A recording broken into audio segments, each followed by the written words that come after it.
going to call us to order at 7:18. And like I said, we're just going to keep moving ahead. We have Shauna as our minute taker, so we are good to go. Is there any public comment at this time?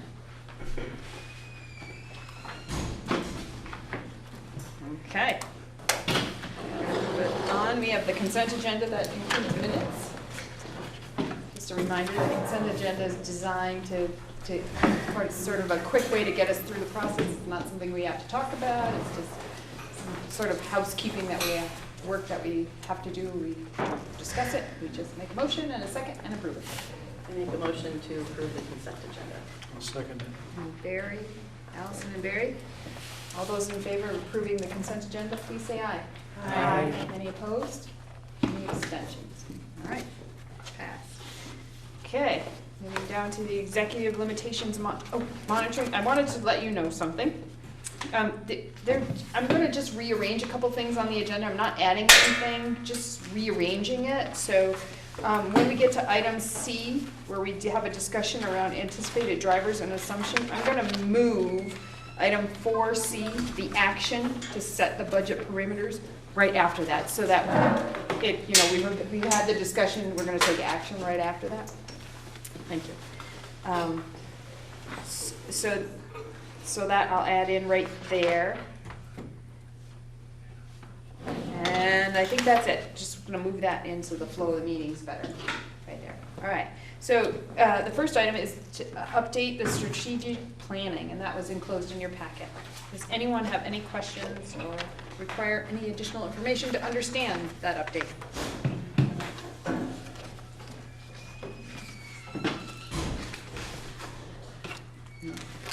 Sarah? Who was a member of the strategic plan action team? Is this from here? It's a Patrick's sort of group. So last year, we formed several groups to work sort of concurrently to create the strategic plan. So there were 4 goals of the strategic plan. Each of the 4 goals has an action team assigned to the goal. And then there's a steering committee that oversees sort of all the work of the action teams, mostly to ensure sort of what gets communicated is what we're trying to communicate. Also looks at the scope of the work to make sure that the scope of the plan in its entirety is something that's feasible.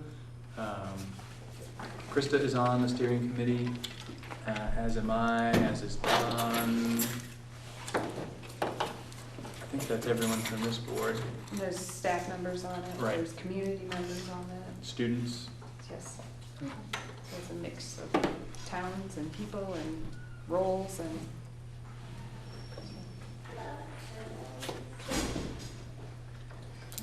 Any other questions? Okay. The next is a discussion item which is to review the budget development timeline. So in your packet is a draft timeline of events and really thinking about, and this is similar to the format that we used last year in building the budgets and what I'm proposing we use this year for the budget. So there's a little shift there. But what this does is it sort of lays out what's the central office team doing on a month-by-month basis, what's the work that principals are doing on a month-by-month basis, where does staff get involved, where does the board get involved, where does the community get involved, to try to think about all those different stakeholders and wanted to make sure we're including people the way we want to include them when it's appropriate to include them. And so one of the things that's probably worth noting on here, and folks that were involved in this last year can weigh in on this, what we did last year was the first time the board saw the draft budget was the same time that the community saw the draft budget in a community forum where everyone gets to see the information together at the same time, ask questions, develop their understanding about it. The intent behind that was, so the first time that you're reviewing the budget as a board, you have the feedback and the thoughts and the opinions of the community members with you from the very beginning, rather than seeing a draft, starting to think about it a bit, starting to get your thinking to solidify on it, and then taking feedback. It feels, I think, more genuine for everyone to see it together, experience it together, react to it together, and bring that information as you really weigh the decisions in finalizing the budget. That's the approach we took last year. Doesn't have to be the approach that is taken this year, but this does assume that that's the case. So it'd be worth thinking through from a community engagement perspective. And there's another agenda item on here where we can talk more specifically about community engagement as a whole, and perhaps even specifically around the budget. This is the first time that we're going to be creating a unified budget. I think communication is key. Key in creating the budget, key in the time after the budget's been adopted by this board, probably in January and before the vote. Just communication, communication, communication.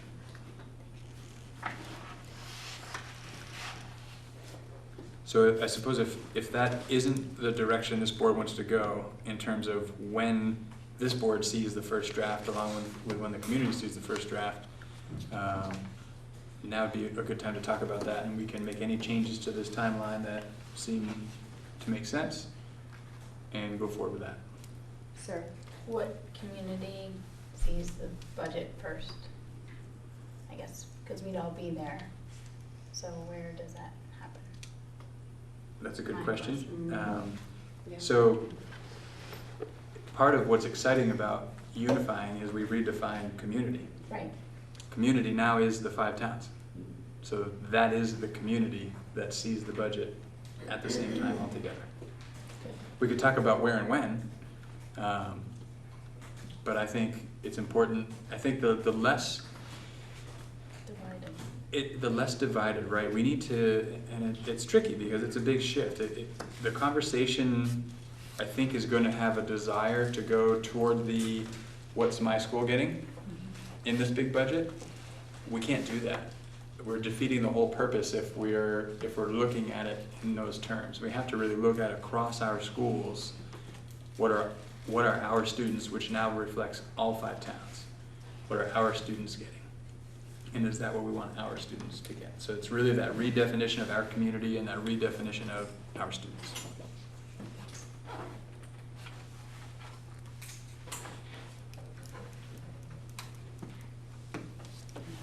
Liz? Well, I think it'll be interesting to talk about how we're going to process the information that we get from the community and feedback. Mm-hmm. Have a plan for that. December's not too far away, and that's what we're going to do with it.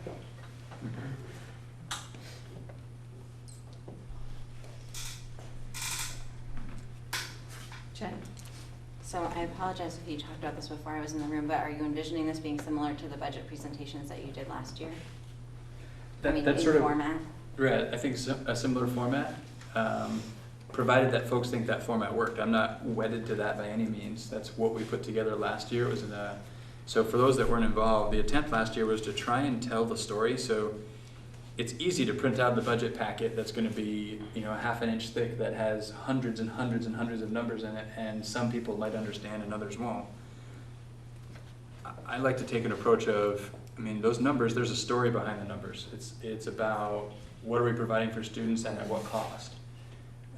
And to extrapolate that from a thick packet of numbers can be challenging for some folks. So we took an attempt last year at putting those numbers together in ways that could make meaning for folks. So to talk about, so for teaching and learning, how much money do we spend on teaching and learning? And breaking that down into some chunks that folks could get their head wrapped around versus hundreds of line items. So teaching and learning, special education, superintendent's office expenses that, fiscal services, I forget the title, Susan or Katrina might remember. Leadership and operation. Leadership and operation, maybe it was something along those lines. So just to try and put the numbers, and all the numbers reconciled back to what the budget was, but it provided the numbers in a different kind of format that people could wrap their head around what we spend our money on and kind of help tell the story. And it allows you to compare apples to apples. from previous years. Right, which is not always easily done. Right. So I guess what I'm sorry, I want to speak. So I guess what I liked about how you did it last year is I thought that the presentation format and kind of summarizing things to a higher level was a good way for that first view. It wasn't, 25 pages of line by line detail. I know last year I felt fairly nervous that that level of detail would be shared when we hadn't seen it yet as a board. So sharing it, I think, at a summary level made it easier to say this is a first pass, that there's still conversations about that. So I thought that that worked pretty well. Mhm.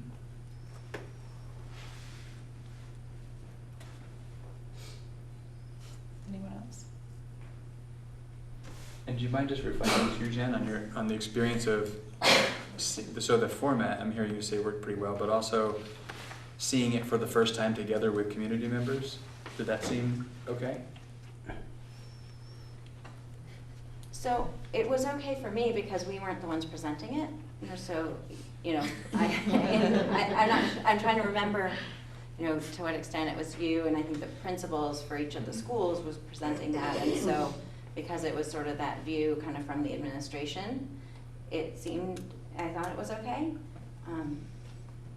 I don't remember that we had a whole lot of attendance at those sessions, so, that would be maybe the challenge, and I don't know how much, I can't remember from a Moncton standpoint that we really got a lot of input from the community based on that, but, it was at least providing the opportunity for the community to provide input if they wanted to.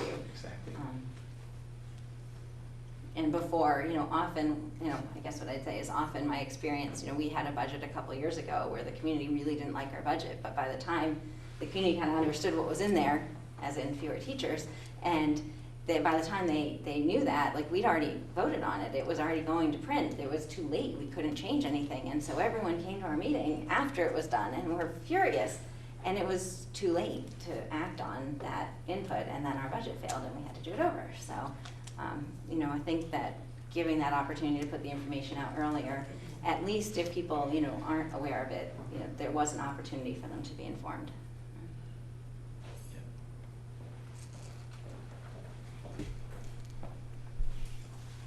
So people are leaving, do you want to leave the timeline the way it is and just proceed? And if we meet next month and there's something we missed, we can definitely step up and fit something in to accommodate whatever we see.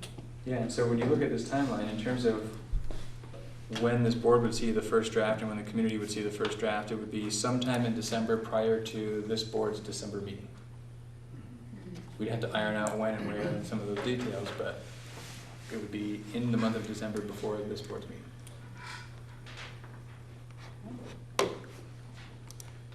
All right. Okay, that's the timeline. So, Dawn, Yes.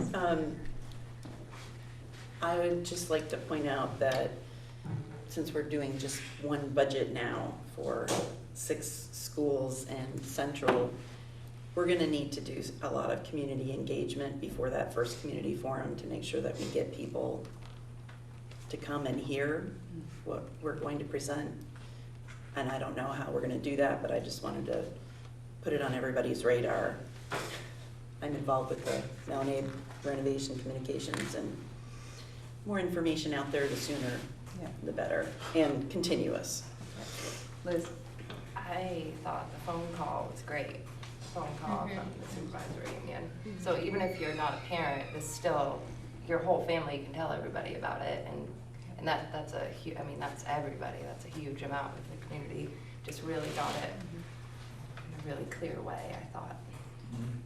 Another thing we used way back when we were doing the policy governance work was each board member contacted a set number of people to try and get, and the goal was not just to get the people you knew, but if there was somebody that, not everybody was in favor, if you knew that somebody continually took a position of the opposite, to call that person and invite them to come and be a part of the discussion. So at the time, I think each board member, when we did that 10, 11 years ago, found like 10 people, tried to get 10 people to commit to come, called 10 people.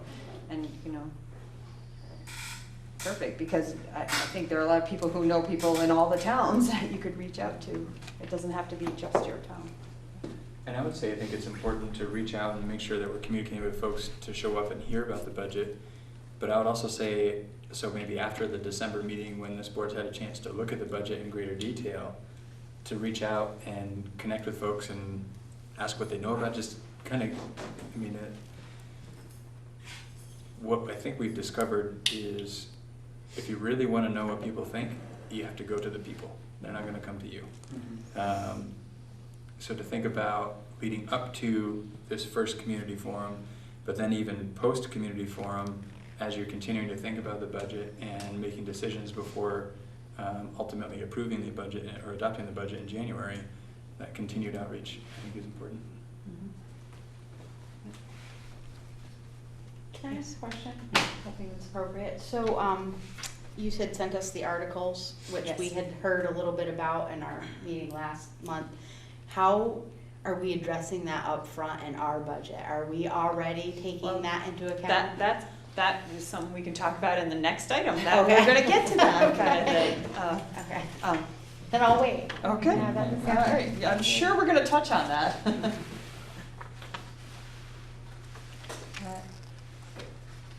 Okay, so we'll have some work ahead of us to get, to engage our stakeholders, our community. All right, okay, now, the topic you were really waiting for. Can I ask- Yes. Can I just ask a question about the timeline? Sure. Is this, am I still Yep, on? yep. So reading this, we're gonna have the presentation of the budget in December, and then we'll have our meeting in December to talk about that feedback. And then we're gonna approve the budget in January. So there's really only basically one revision happening, if any, to the budget. That's what this timeline is saying.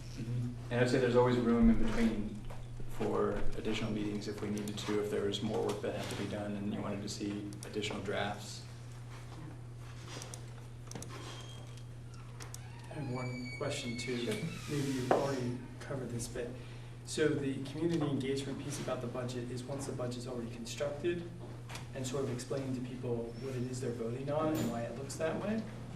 Or is that trying to get feedback from them about how they would like to see the budget look, and then you have to go back and work with the numbers? So I think it's more the first, is at least what this plan shows. So tonight, what I'll be seeking from the board is some direction as to where to go with the budget. And that'll be based on some of the things that you just brought up that we need to discuss further.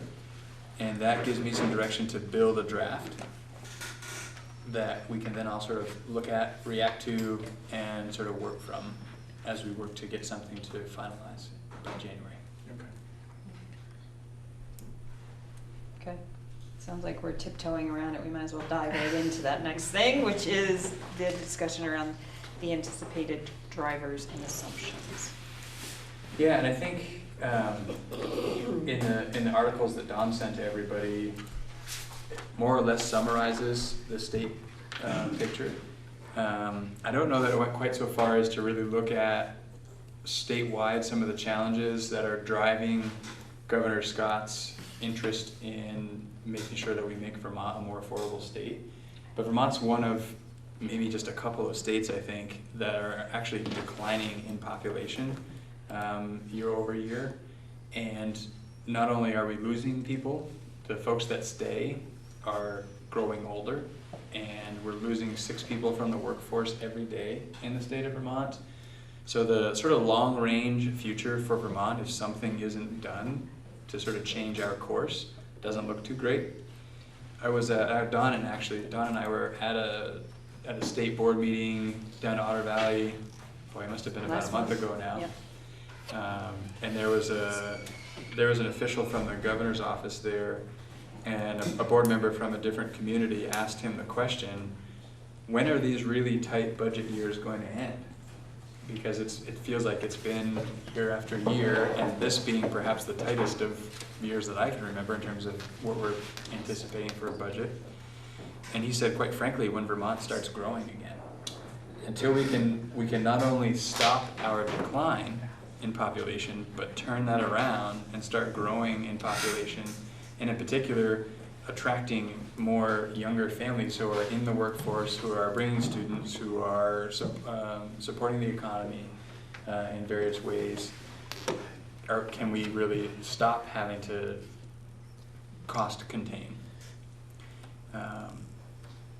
And so that's a big piece of what's driving the conversation at the state level, from the governor's office through the Agency of Education, and then being passed on to local schools to address.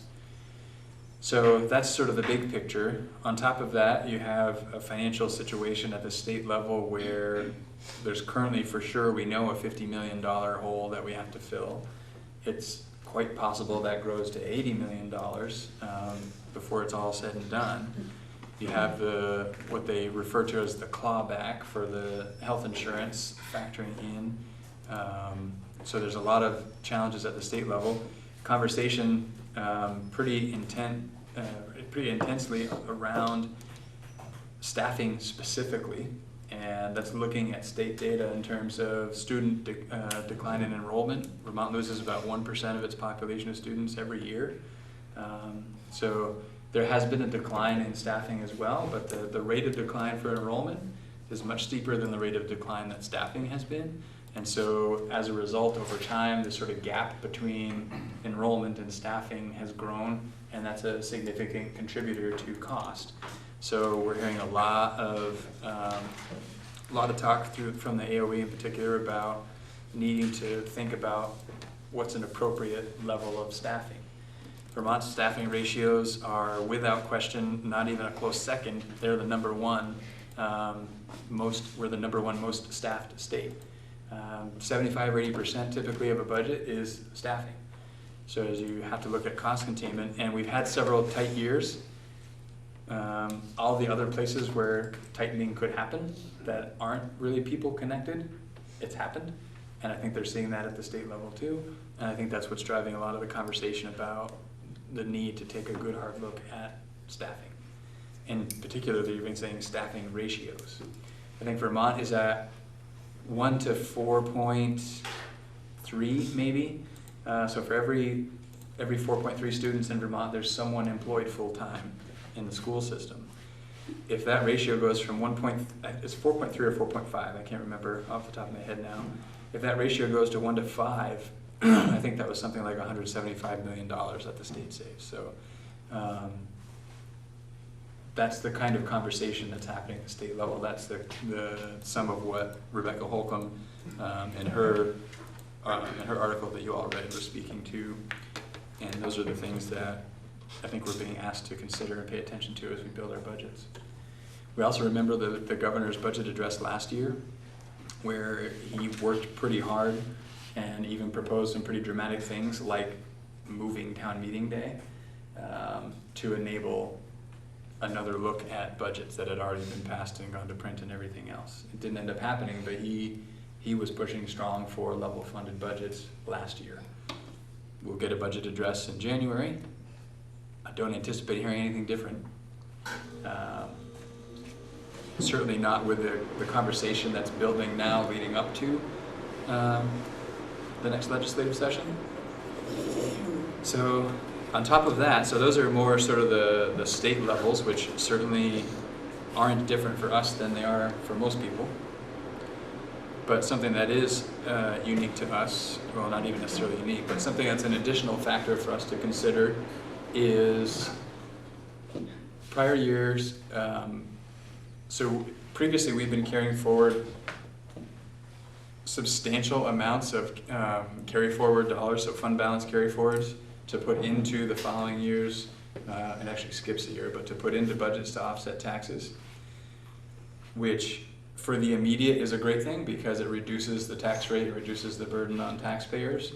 But the moment you can't sustain those fund balance carry forwards, you end up showing a reduction in revenue, which you have to make up for by increasing your ed spending or making cuts to your spending. So we had been carrying forward about $1.5 million,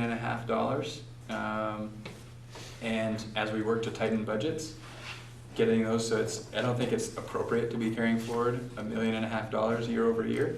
So we took a good hard look at the budgets, reduced where we thought we needed to reduce, as a result of that, the fund balance carry forward that we have to build into FY19 is a little under $700,000 less than that 1.5 million.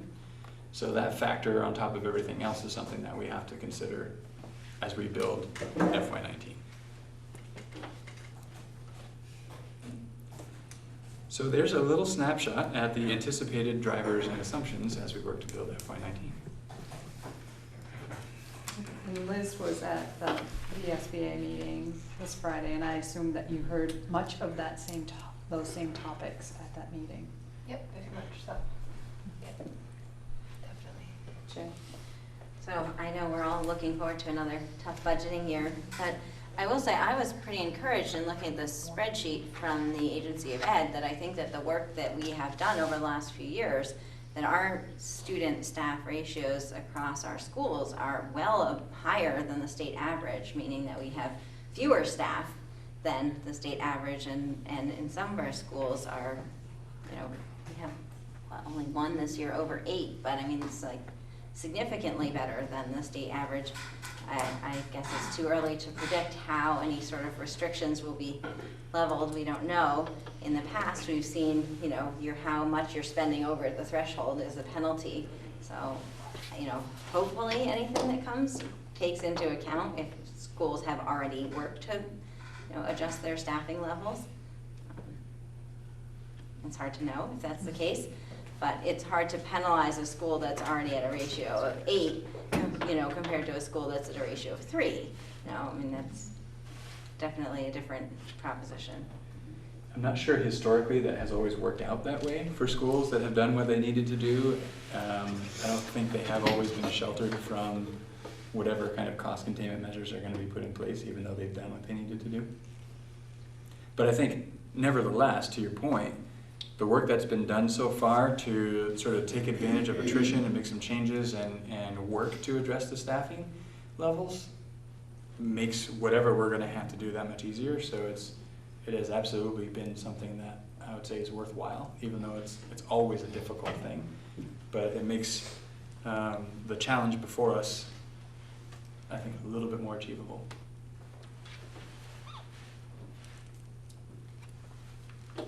Any other questions around the drivers and assumptions? Liz? For carry forward, I'm wondering if that is a piece of when you're talking about the Maui renovations, a part of the budget that was already kind of in the budget, so when we're asking for the bond, a piece of that conversation, the carry forward, the part of the renovation.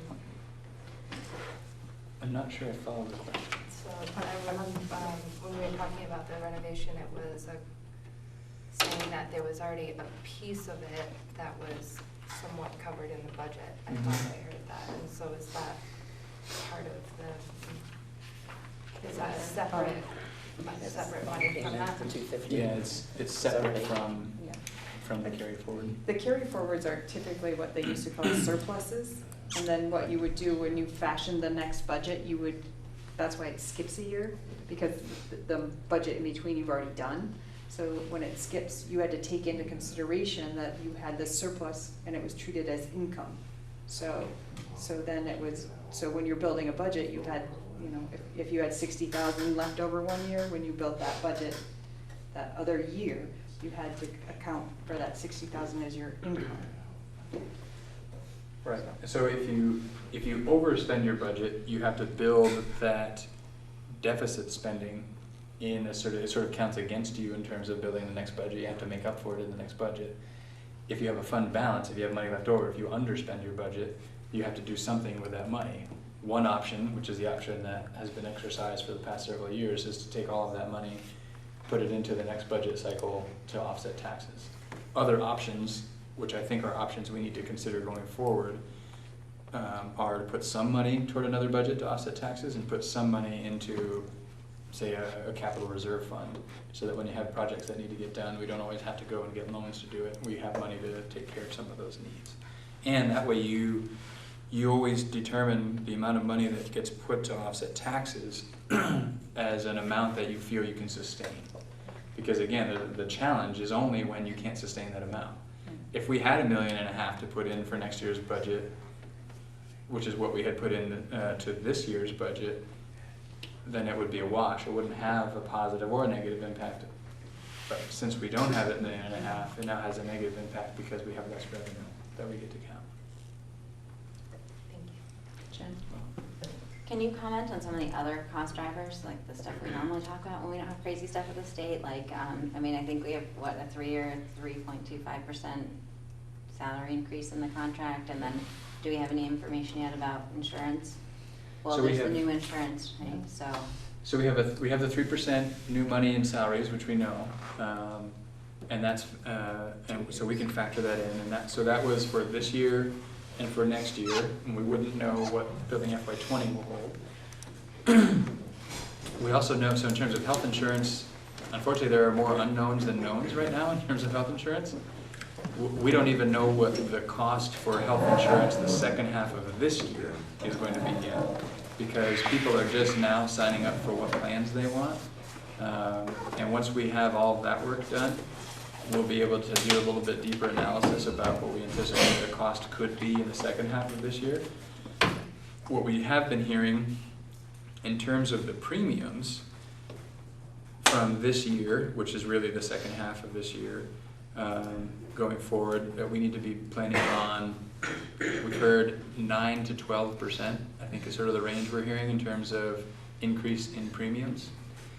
So that's an anticipation that we need to build in. Again, those numbers will get more solid as time progresses, but that's a big increase. Granted, the premiums are less than they are now for the new plans, but it's still, at least in terms of budgeting purposes, a double-digit increase in premium rates. So that's a lot of money. Krista? When you present the budget to us, will you be framing it in terms of some of these drivers and how we're, as a district, hoping to address them? Is that, I know later in our agenda we have the sort of set parameters action. Are you going to give us a sneak peek of what some of your recommendations would be? I mean, What I are we think gonna it's, do? it's And how? from a process standpoint, I feel like it's less my place to tell you what you should tell me the budget parameters should be than it is really for the board to direct me to respond in whatever way the board thinks is appropriate, given the conversation at the state level, given everything we know at this point in time.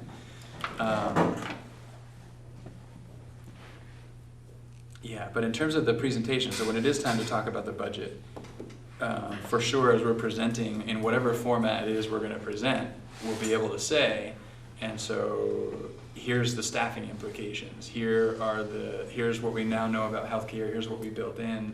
We'd be able to speak to those things that we are assuming now that become more solidified as time goes on. We can absolutely speak to those.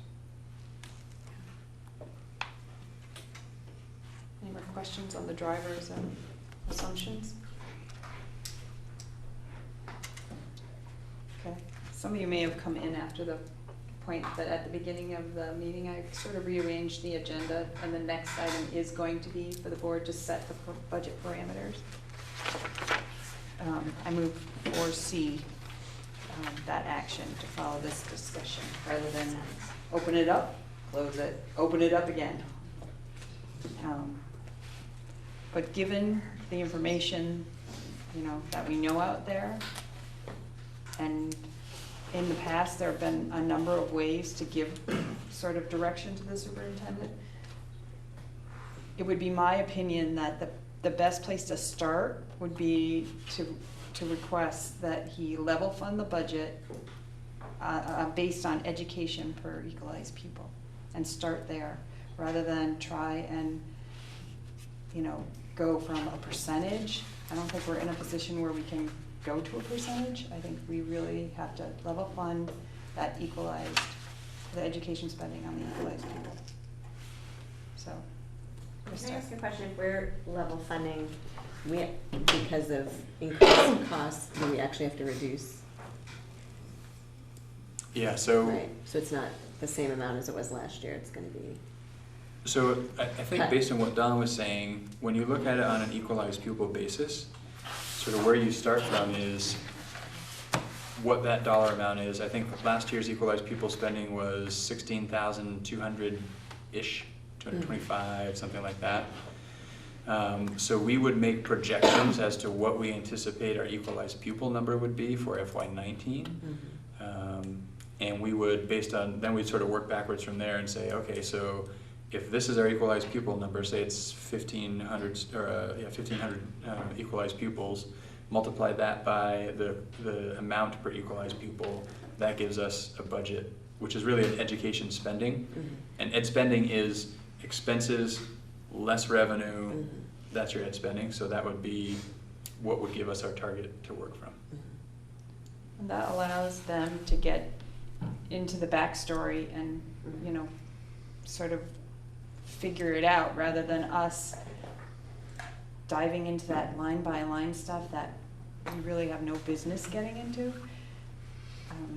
We, you know, let them do some work and come back and take a look at, because after that initial look, I mean, if we're just cutting off arms and legs, then we can regroup and go another route, but I think we have to start somewhere, and since so much is affected by that the education spending for equalized people, I mean, because there's a cap, there's a limit on it, you go over it, it changes the taxation and the funding is, or, you know, how much it costs, it changes, there's a penalty, so I think we have to stay below that target, and we might as well start at where we are now. So, I mean, you're entitled to other thoughts, and Jen. Have you guys done any back of the envelope thinking about what it would look like to level fund? I mean, with that change in the carry forward? Do you want to share any thoughts about that at this point in time? Want to might be a strong statement, but I can't. So as it stands right now, with, again, a lot of assumptions which will get clarified, we talked about the healthcare assumption, et cetera, level funding with a real just guesstimate at what our equalized pupil number would be, which we suspect will be a decline from what it is this year. It's probably in the ballpark of $1.7 million reduction. So if we took everybody, all programming, all personnel, all everything, rolled that all forward to next year, that would be about, back of the napkin numbers right now, $1.7 million over what level funding per equalized pupil would be. It's pretty good back of the envelope now. There might have been a few envelopes involved. Spreadsheet Wow, or two. And maybe a whole team of people working on it. Perhaps. And how much of that can be attributed to the healthcare changes? So hard to know how much of that really would be attributed to it, because there's so much unknown really about who's choosing what plans and what our risk is going to be based on the plans they end up choosing. So hard to say. It's only, we're projecting the real numbers are only going to be less this year than we have anticipated this year. And so the way we've built in an estimate on the health insurance is, so this year's kind of bifurcated. We have the current plans until January 1, so that's the first half of this school year. Then the new plans start January 1 and finish out the second half of the school year. We, for budgeting purposes, we've assumed the second half of this year's expenses to be the same as the first half of this year's expenses. We think they'll be less, but we have no idea how much less. So from a budgeting standpoint, we can't assume best case scenarios and hope then cross our fingers. So we've assumed the same, which we know is safe. So for projecting next year's, so now we're talking about making a projection based on a projection, so that's getting softer as we kind of move down the line. We took this year's expense, which we believe in reality will be less, but this year's anticipated expense, or the assumptions, multiplied that times, I think we did 10.5%, which is sort of right in the middle of that window of increase that we might expect, which we're comfortable with, given that we think we're assuming on the high side this year. So that's how we calculated healthcare. Okay. Made an assumption based on an assumption, which is all we really have to work from right now. And for new members, a lot of this process, we're waiting. We're waiting on figures and numbers, not waiting because we don't have them. We're waiting to be given those numbers. And sometimes it's not uncommon to be waiting in January to still get a number or two. So as we go through this process, there will be some things we just end up waiting on.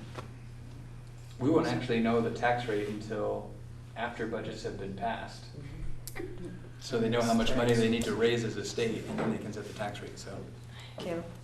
I mean, one benefit I see of Don's suggestion that this is what we direct Patrick to do is that we're then able to start communicating at least that much, because I know at the start of our board we were having some discussion of just budget development, communication, and community engagement, and obviously it's really tricky when you're still waiting on numbers in January, and it's also really hard to, by the time you put out a complete, fully baked budget, like you really need to be moving quickly towards approving it, and then you can kind of have a feeling, I think, in that community engagement of, well, you're telling us about this, but it's kind of a done deal. I think that if we can start to have some parameters, like we're asking for a level funded per pupil spending this year, that does deliver a message that, you know, we are kind of in a pretty financially strict situation, and also it gives people something to talk about and to think about and to consider and understand that, like, you know, and not that we start putting out numbers specifically as though they're real fully baked numbers, but to start saying, like, this is the trajectory we're on. These are the kind of adjustments that we're already seeing that we're gonna have to make ahead of time as we approach this. Because I think people will want to, you know, hear that.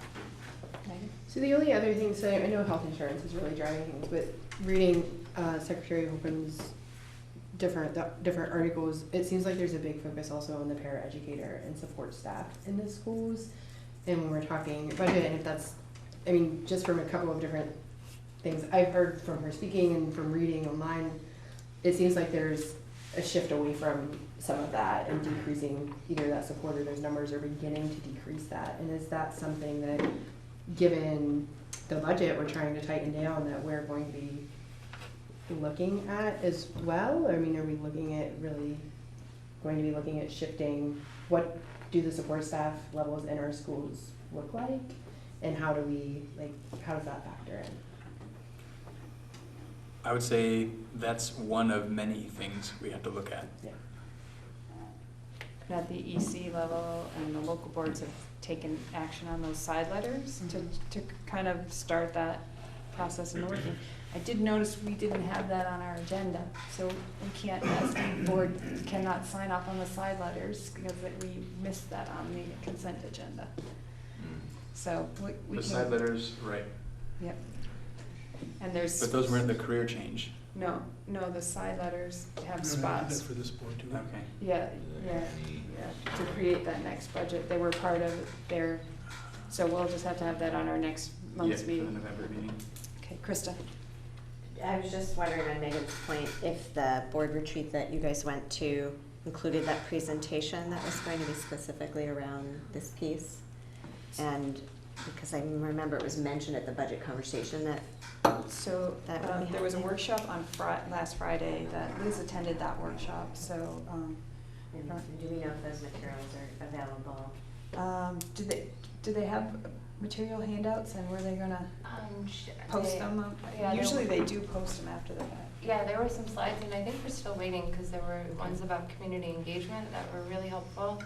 Oh, right, And yeah, then- we didn't get that, the keynote speakers presentation wasn't out. So this all just happened though, right? So we can expect that all those materials would be available at some point on the VSBA? I would hope, yes, soon. Okay, cool. Jen?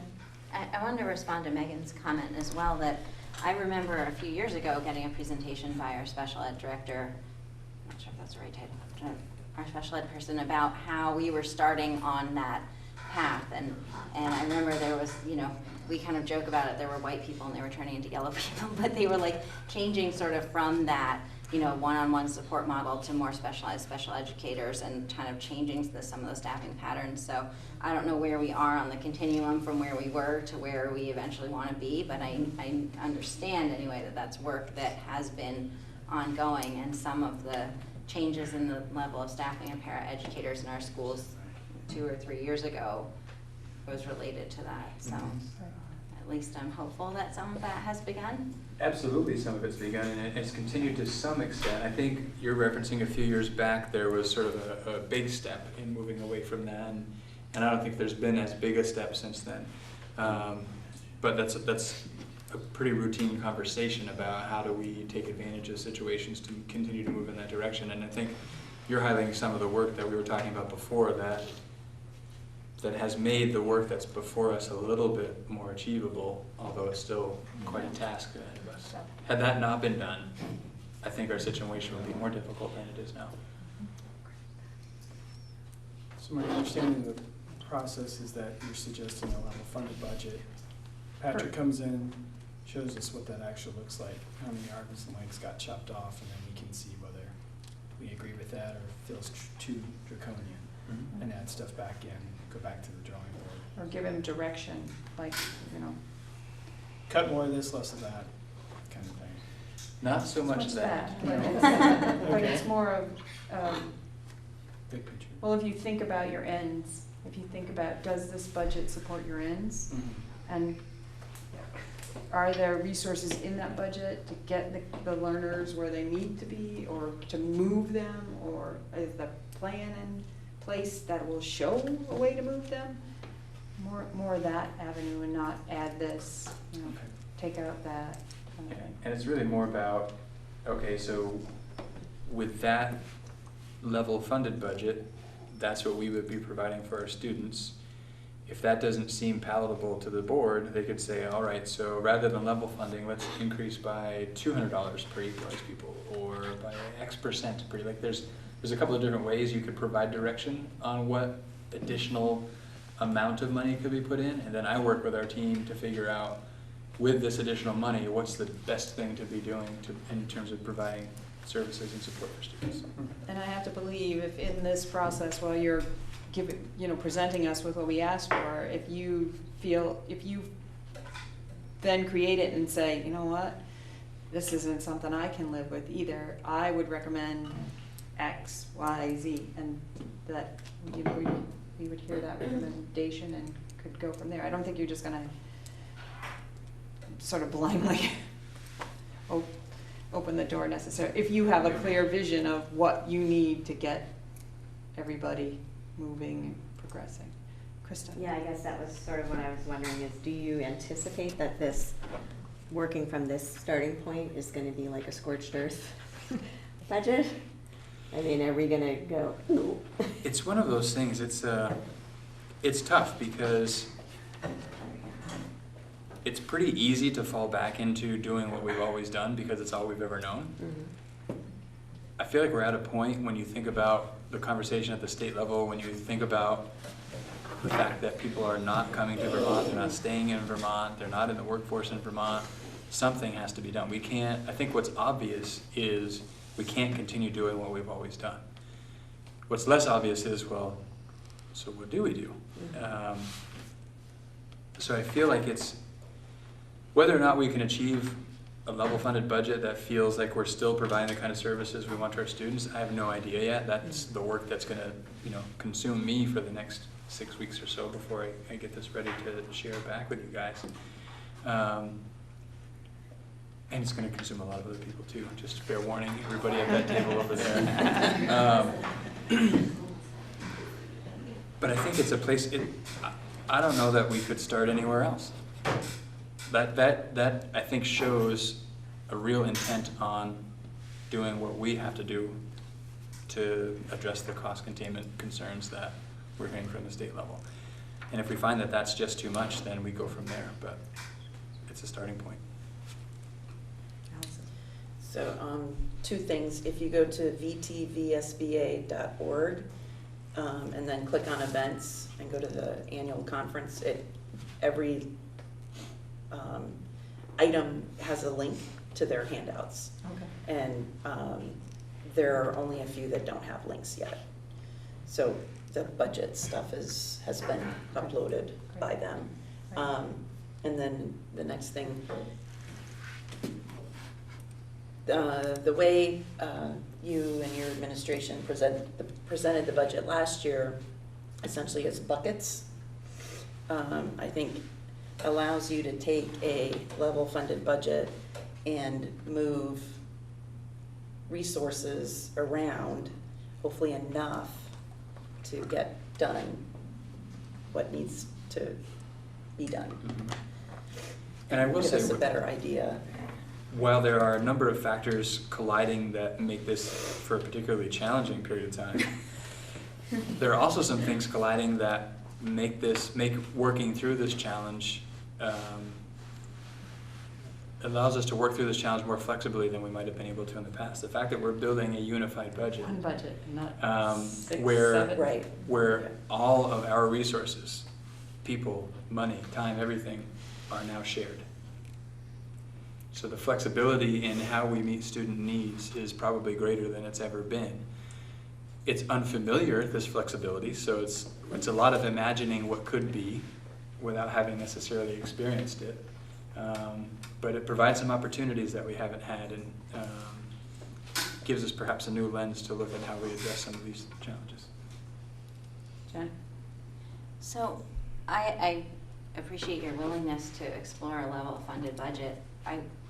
To me, the idea of trying to cut $1.7 million out of our total budget, which I think is somewhere around 24 or 25 million, that's a lot. That's 7% or something of that whole budget. Like, I wonder if a better starting target would be to level fund the education spending instead of level funding the ed spending per equalized pupil. So basically, that means instead of trying to keep the amount you're spending for each student the same, you're trying to keep the total amount of money you're spending the same.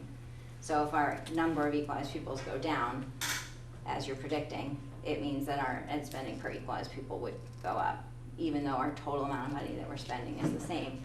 I don't know how many times in recent years we've even kept our ed spending level funded. We usually see an increase in that from year I to just year. want to clarify, you're saying ed spending, but I think you mean expenses. So there's expenses, this is how much it costs to pay for everything. And then we get revenue. Right, okay, you're right. And then ed spending is the difference between your expense and revenue. But I think you're talking expenses. Yeah, Total amount of money that's spent. right. Education expenses. Yes, thank you.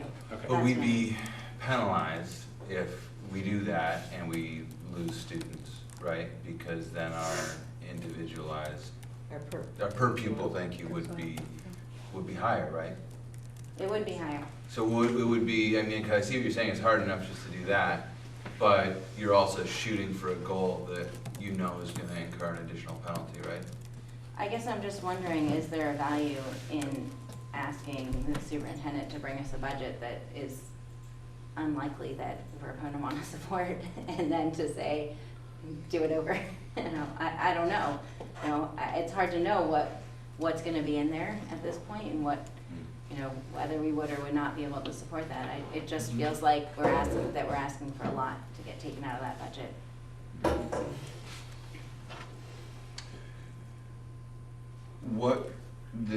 There were some recommendations in the tables from Secretary Holcomb that I was going through in terms of ratios and both.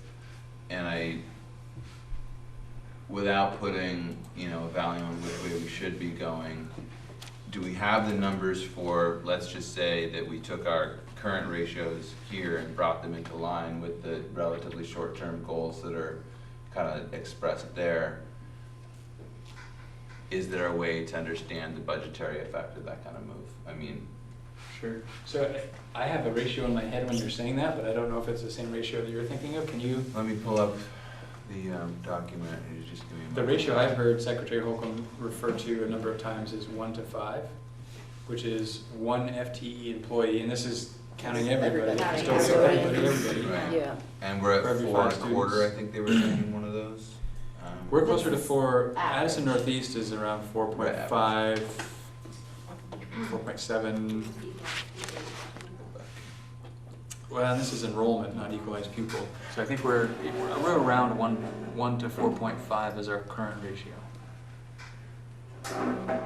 Dawn, That's not have you worked in the Teachers. proposed support staff 15 career change incentive? And how that would affect the budget? No.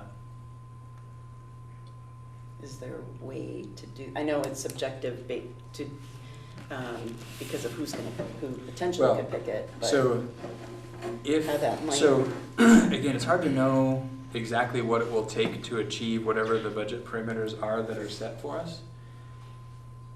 Recognizing that whatever it is, it's gonna be a significant sum of money that we need to sort of find savings for. We tried to anticipate the need for some staffing changes and wanted to generate some attrition through this support staff career change. We have the professional staff career change in the contract, so that's already there. There hadn't really been something for support staff before. So the recommendation that is another item on the agenda here is to act on the career change incentive, which essentially would offer up to 15 folks who are eligible, and eligible means they began work in 2006 or earlier, $4,000, 2,000 of which would be paid out of this year's budget, 2,000 of which would be paid out of next year's, so that it sort of helps offset the cost. And then that would, assuming even 15 people expressed interest, that gives us some number of people that we can consider replace or not replace. So generating some attrition to think about support staff staffing levels as came up before. And so if we replaced or didn't replace, has a significant impact. I think no matter what, that would have a positive impact on trying to get us where we need to get with the budget. Do you want to follow? So for me, when I consider ratios, the 1 to 4 ratio is not, to me, an appropriate ratio to use because it includes custodial, kitchen, secretarial. It's every single person employed by the district. And if we're trying to get at the paraeducator and teacher professional ratio, and those are the numbers that really impact our budgets, are those numbers that we want to have. So I know what the numbers are for Bristol, how many, they're not called education assistants anymore, but paraeducators, core classroom teachers, the coaches, the support, multi-tiered support type people, and take out the custodial, and especially because those positions, like custodial and kitchen staff, they're often the lowest paid positions as well. Not that paraeducators generally get paid a whole lot either, but the teacher to student ratio is where we could see some significant savings, as well as potentially the paraeducator student to student ratio. And from what I've been reading over the years, like with the Picus and Odin report, that's really what the state's trying to get us to address. So for me, the 1 to 4 becomes a difficult number, because if we decide we want to go 1 to 5, well, what are we going to pull out? Or, what are we going to start cutting or riffing or career incentivizing? Are we including custodial kitchen, or are we really focusing on the actual educational programming for the students? Not that there's no value in those employees, but the classroom piece, I think, is, for me, that's what I read all of these articles to be trying to get us to address.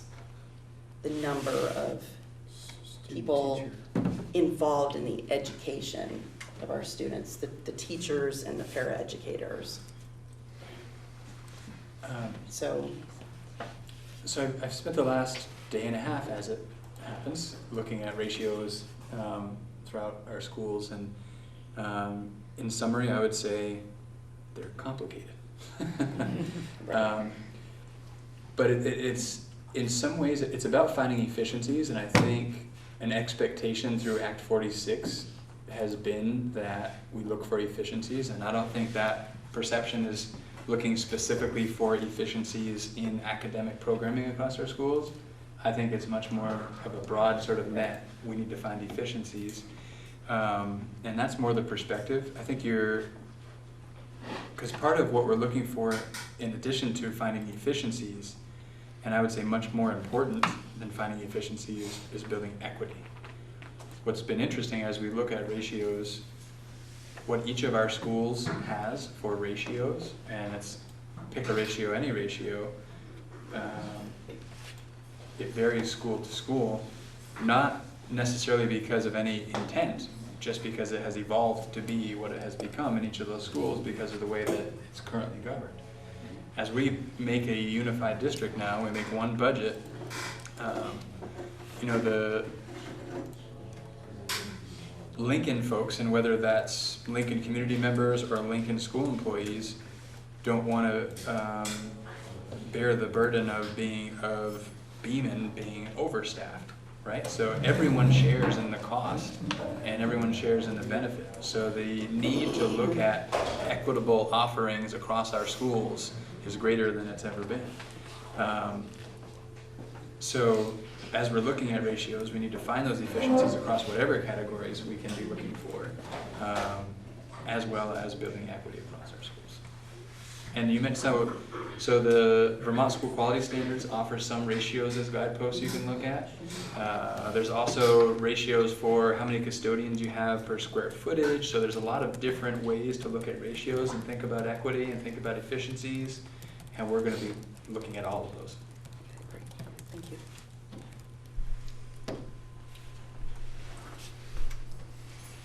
Liz? I am really curious about, so I don't know when it's appropriate to talk about, like, okay, so we've been doing it one way, we want to look at a new way. How drastic are we talking? I have so many thoughts, and at what point do we kind of share or just express opinions? I mean, to me, school choice offers so much equity. Like, you can go find what you want and grab it. For me, teachers can accomplish so much when they have an extra person in the classroom. You can almost have bigger classes, and the support staff are paid such a tiny fraction. Like, I don't even know that that's necessarily the way to go about it, is get rid of the people that are paid less. I don't know that it makes sense to get rid of teachers either, but one teacher with one support staff could take a bigger class too. And so it's not necessarily like, I don't know, like how dynamic. I just hope that it's really outside the box, like that it's really just a big, I mean, just even making photocopies and thinking about all of the things that teachers have to do and what a support person can provide them, and for in the classroom, like MAUSD having an extra person. I know this is probably not appropriate, but MAUSD having another person in the classroom when they're teaching math, and then so you have one teacher and then one person that's paid significantly less in there, but can handle such a much bigger group. And so, so I just hope that the thinking is kind of big, like just, and really thinking about doing it differently in a big way. While you can still have the individualized programs, and you can still, really give each kid what they need, and just really just, rather like that's all, I guess. And I think that feedback that we're going to get from the community around thoughts like that, or completely opposite of that, I mean, I don't know, but when is that part of the conversation when is that at the community forum, or when do people talk about those things? Well, and that's where it gets complicated, because I'm not sure the approach we would want to take is for for the board and or the community to be making the level of decisions as to what kind of staffing do we have or don't we have, and is it a teacher and a para, and that's the pairing, and every classroom has a teacher and a para, and there's so many pieces of this that are interconnected that without knowing all of the complexities and having that all in front of you, which we can't really expect the common person to walk in off the street and understand the complexities of a school system, to then expect that they can make an informed decision and know the ramifications of that decision, I think just asks too much. I think that's where setting the expectations as far as this is the spending that we think is acceptable, and when I present to you the way in which we can best meet student needs given that spending, if that doesn't seem acceptable, to say, either say that doesn't seem acceptable, go find a different way, I suppose that would be all right, or say that's not something we want to support, so spend a little bit more and come tell us what you can do with that a little bit more. I mean, that's I think where the conversation needs to stay, not so much in terms of you should have this many support staff and this many teachers and this many. Very. I agree with that. The thing that I would like to see is, I don't want to have us do a budget and go back and say, I want you to reduce it more. I'd rather have you try to do the budget with the least amount, come back and tell us it's not feasible to do that and the reasons why, and then we can bump it up a little bit if we need to. So that's why I'd rather start with the level spending on the equalized, or whatever the Per equalized pupil equalized spending. people. So can we call the question, or I'd like to do that because we're running a little bit behind schedule, and I think we discussed it quite a bit. I'd like to make a motion, if I could, to use the level spending per equalized student as the budget parameter. I'm not sure how to word that exactly, but So I think to direct me. you'd like to direct the superintendent to use the level spending per equalized pupil cost as the budget Yes. parameter. Is there a second? All right. That's Barry and Aaron. And that is just to clarify, the equalized per pupil cost from the current year's budget for the preliminary development of FY19, Yeah. of the 18 budget to the 19 budget. Yes. Jen? So based on the calendar that we already talked about, and I don't remember if we had a motion about, so we won't see the outcome of this until it's presented to us and the community in December, is that correct? According to that calendar, which is subject to change. And so given what we just talked about, if that influences the calendar conversation, I would say come back to the calendar conversation so that I have clarity not only on where do you want to see something, but then when do you can see it. Knowing that in November, there's a lot of soft numbers still. Like there's not a week that goes by, in particular starting in November through January, that we don't get some new number that influences the budget to some extent. So the sort of latest we can comfortably start looking at the budget, the more confident we can be in what that budget is. That's that sort of catch-22. Caleb? And I think that in the meantime, like, it's totally appropriate to communicate to the public that we've made this directive if we pass this motion. But if we do pass this motion, that we've made this directive to the superintendent. I think that's very important information to share in and of itself, and to share, here's some of the, a distillation and a synthesis of what we've heard, but here's some of the really key points that we've heard from the VSBA. Here's some of the key points we've heard in our preliminary budget development trainings. Here's some of the really big obstacles facing everybody's budget development process, understanding that it's not saying, and here's our draft budget that we're looking to approve. Because I think more meetings is better than fewer, and I think there's plenty of meat on the bone for that discussion, just based on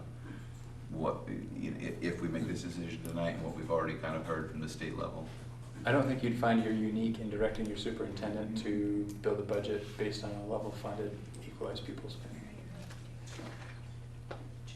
So I think my comment would be not that I expect that you need to present us a full budget in November around that, but if by our November meeting, you have a sense that there's no way you can go to the community with this in December, that we should know that, so that, you know, I wanna make sure that what is being shared with the community in December is something that, you know, is not like gonna start a panic Right. or, you know. But at is- least a progress update in November, it sounds like. Yeah. Krista? On the board work plan for November 28th, which is when we next meet, it says first review of draft budget. Okay. And then we have the carousel meeting on the 19th of December, which says review second draft of school budget. So maybe we do have that Mhm. other additional opportunity. And we could, we could certainly attempt to have a very drafty budget for that November meeting. Drafty.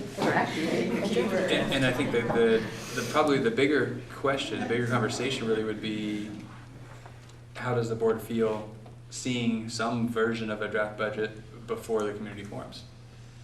That might be totally fine. I don't know that it's that big a deal that everybody sees it for the first time together. Right.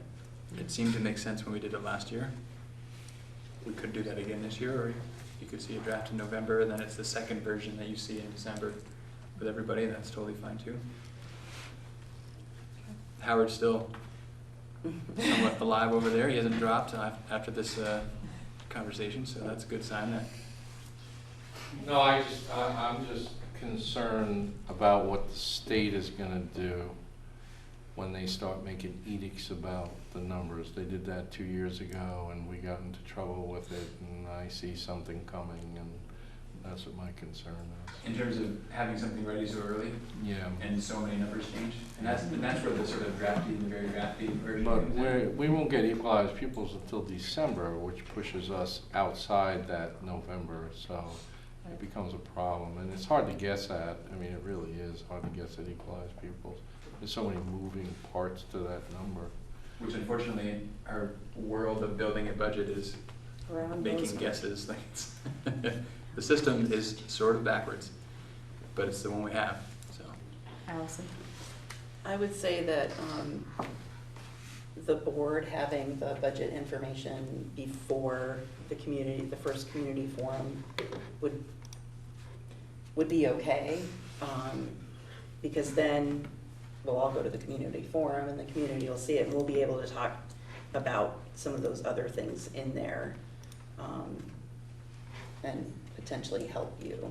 But be there for the first community reactions. I'll make it quick. I think we should, yeah, I agree with that, and I think having, I don't know what the right word is, but some kind of budget overarching narrative, really just like a more simplified idea of the moving parts, maybe include, I think having that prior to any kind of budget being too far on the track to being approved is important for our community engagement, just so that we can be putting out the kind of some fodder for conversation prior to really saying, because we're gonna have a community engagement process surrounding the budget we approve prior to the vote. Like, that's gonna happen, I assume.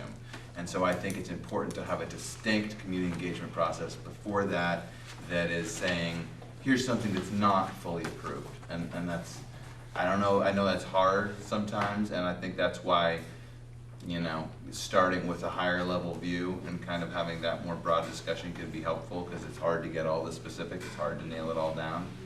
But I know I'm also saying that partially for my fellow board member from Starksboro, Nancy, but just that real feeling of, it will be really good in this first year we're voting on this whole big budget by Australian ballot for the first time, to not just go to people and say, here's what we just approved, what do you think? I just think that's not a win from a outreach standpoint. Is there any reason we shouldn't be sharing, I mean, those articles are public knowledge, like, I feel like it should be pretty important for each of us to try to go out and share those articles from the Secretary? from the secretary, because I feel like, you know, it's important, people that aren't educated in these things, which I wasn't until I joined the school board. which I almost think I was happier about that. Now you're one of us. Now I'm like, oh my gosh. But I just feel like I don't want, the public to come back and say, you created this mess. Well, we all created it together, And that this is, some of what we're trying to accomplish is kind of coming down mandated to us. Like, we're working with what we have. So I think you can certainly share the information. It's out there. And I would just like to encourage other people to do the same, like, That's a good point. post it on Front Porch Forum or, Facebook or whatever. Just share the articles.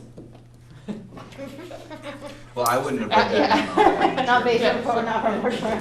No. All right.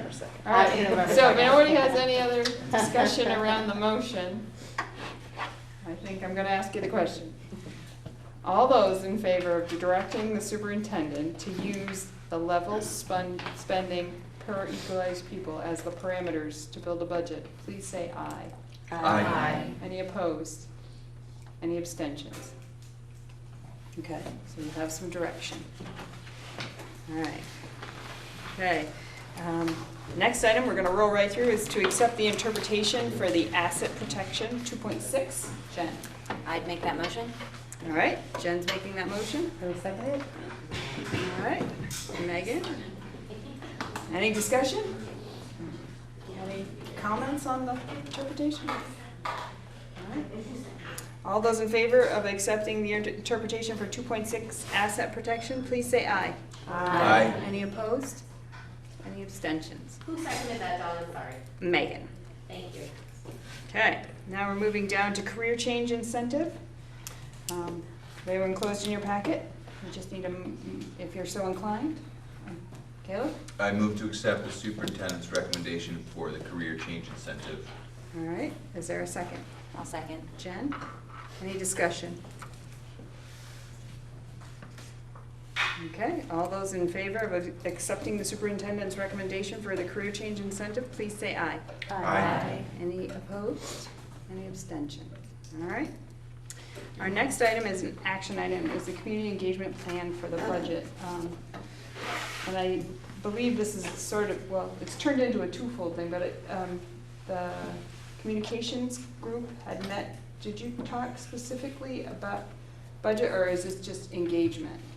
No, we did not talk about engagement around the budget, and I apologize because we weren't able to meet last week because I messed up and didn't get the key. So we are that one's on me. So we're going to reschedule soon after, but so far we've just had the one meeting. We're kind of working towards finalizing some outreach tools that we're talking about. I don't want to get ahead of it, but I do think that outside of that subcommittee, it does seem that getting I'd love to get something scheduled in early December, it seems like, for some preliminary community engagement meetings. And so I don't know what actions are necessary from our subcommittee or from this group to make that happen, but it's something I've been thinking about. So at that meeting on Friday that I attended, I went to the workshop on community engagement, and I have a specific title. I can pull out my notes here. The one I attended was why community conversations should matter to school board members and how they can drive change. So at that meeting, the Winooski school board member who presented passed out some articles. So I had copies made. Patrick made some copies so that everybody could have a copy to sort of change the way we're looking at community engagement a little bit. Another thing she passed out was this little public participation spectrum. And so if you look at your goal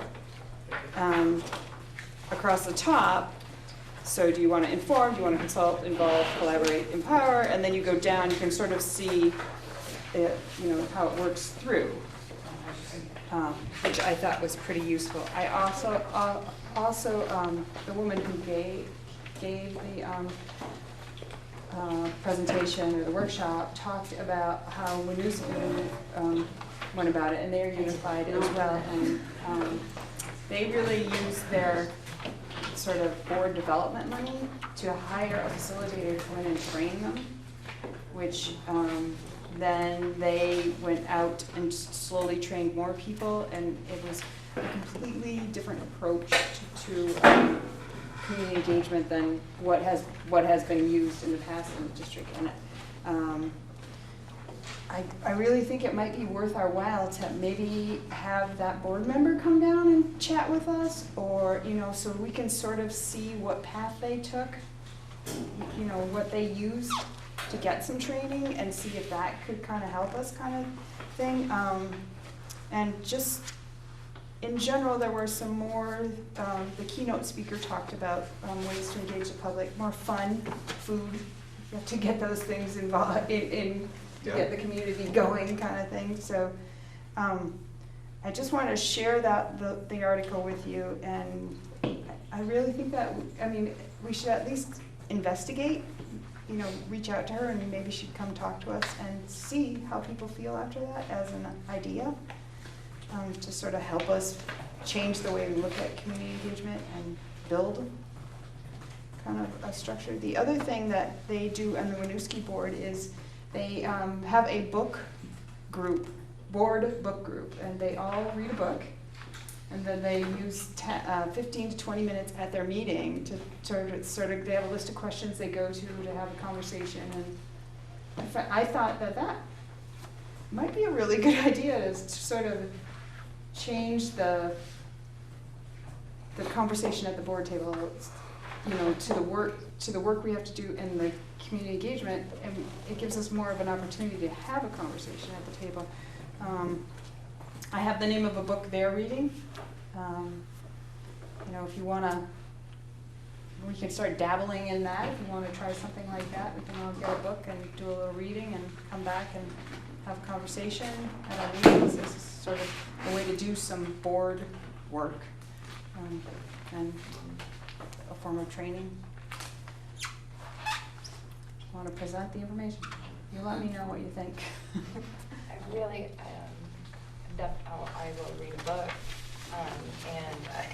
and we can, we just would schedule the meetings such that we have the time, and then if we also would love to have somebody come in and talk and say, this is what we did and this is how it works, but I remember something that was particularly important to me to remember was that if even one board member is there, you need to warn it and have minutes and that process too. So when we think about community engagement, just to remember that piece, if you could explain that a little. Right, at the keynote speaker, they were talking about how, it was funny because somebody in the group said, well, I'm only one person on a board on this committee. And so the nitty gritty of it was, somebody said, who formed that committee? And she said it was a board formed committee. And they said, Nicole May said, you have to warn the meeting.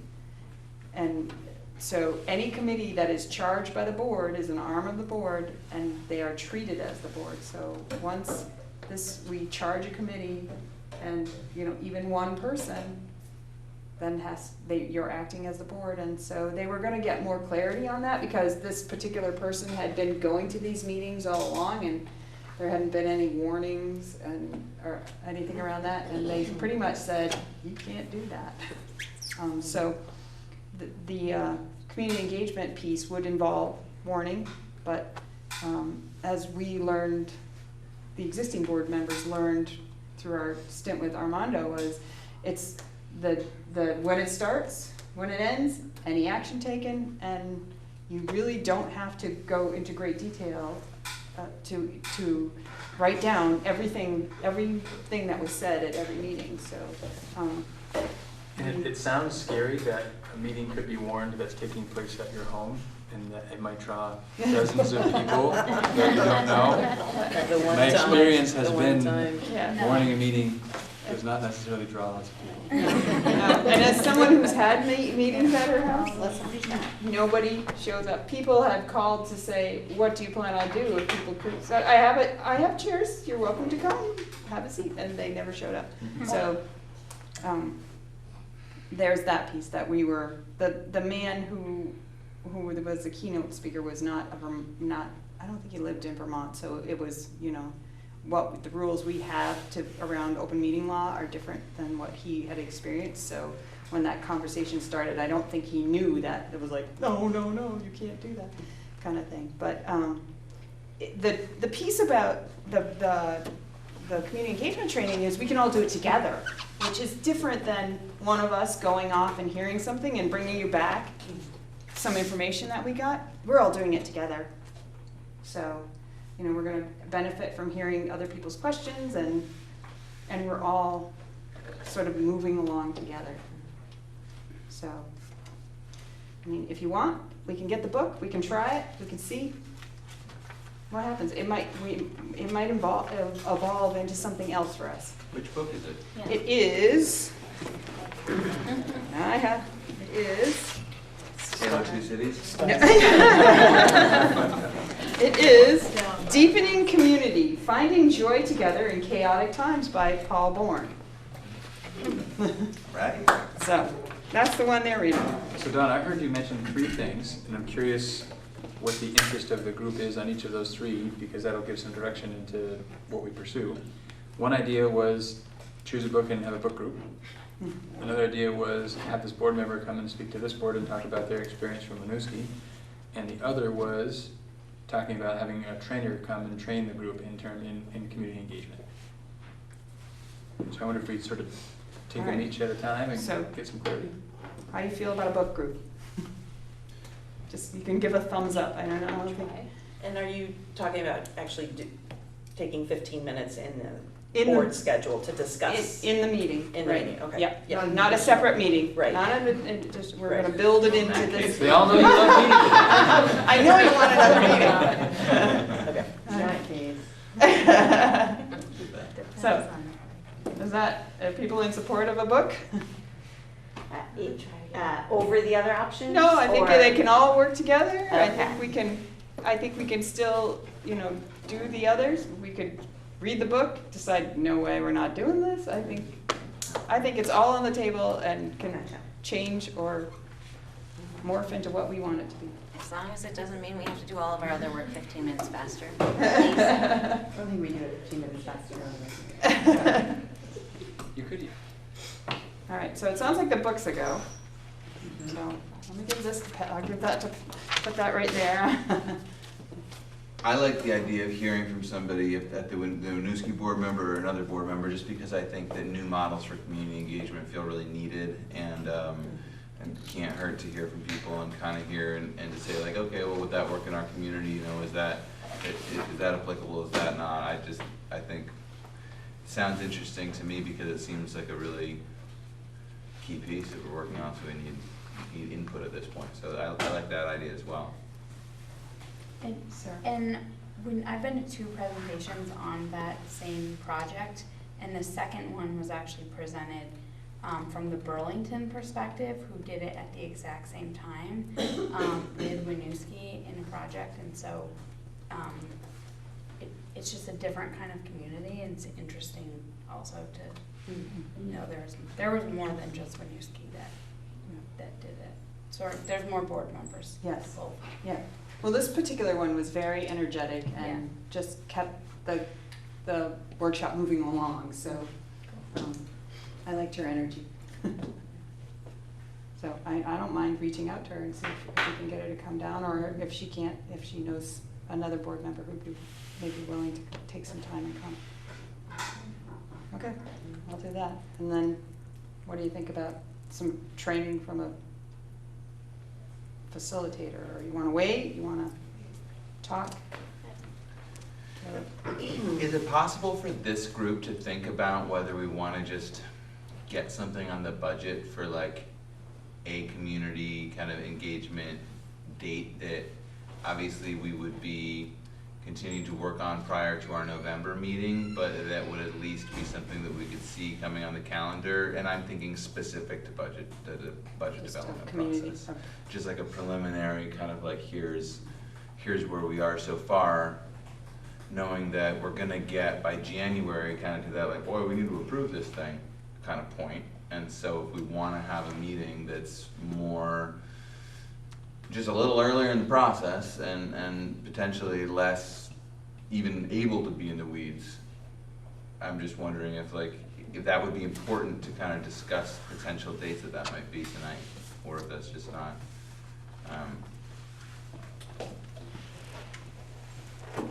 Just knowing that by our next meeting, it'll probably be, we'll probably need more than a month to kind of organize it.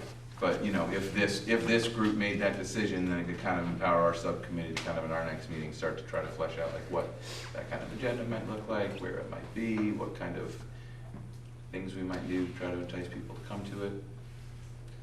I just don't, I guess my only concern is if we don't do that, then we're likely to be in this situation where we don't have anything on the calendar and we're kind of moving fast and furious into budget approval season. And I've already expressed my concerns about that, so I think it would be. Jen, did you have something to add to that? Well, what I would say is that in my experience, it isn't always highly efficient to try to get people to choose a date. Like when we're sitting around the table, it might be better to do it like by a doodle poll or something like that. Maybe just to approve the idea of a doodle poll in our date range. Yeah, I don't know. You know, I don't know whether you were with me, that feels kind of important, but I'm just kind of thinking before the holiday season, the Christmas season or whatever really sets in earnest, maybe just have one thing out there to kind of reach out. But I agree that I don't want us to all sit here and get out our calendars right now. I'm not asking for that. Krista? Were you envisioning that Patrick would be there? Not really, in my understanding that this would be a board-hosted retreat, trying to not rely as heavily upon staff. So that is, so in my feeling, no, this would be a retreat, excuse me, a retreat, event. It will be very retreat. We will retreat. But, we'll discuss no more. Right, but no, I was not envisioning Patrick being there. Doodle poll sounds great. Jen? So you're talking about the thing in early December where the budget gets presented? No. I'm talking about something before, what I thought we heard tonight is that the budget's not really gonna be ready to be presented in December in all likelihood, is kind of what I think I'm hearing in a final version. Maybe I'm wrong about that. I know we've got that on our agenda, but it just kind of sounds like we don't have all the information. So maybe it's late November. I'm not saying it's gonna be early December, but I'm suggesting something that would predate any meeting where we could have a full budget draft to look at, and would be a meeting that would say, here's the directive we've given our superintendent, here are the obstacles we're facing, here like the things that are going into this development process, and we're gonna have a budget draft soon, but we want you to know this much now. And I don't know if other people see value in that. To me, that seems like it would be an important. Like I said, I just don't want to get to the fully drafted budget and then say, what do you think? That to me is a concern. Sarah?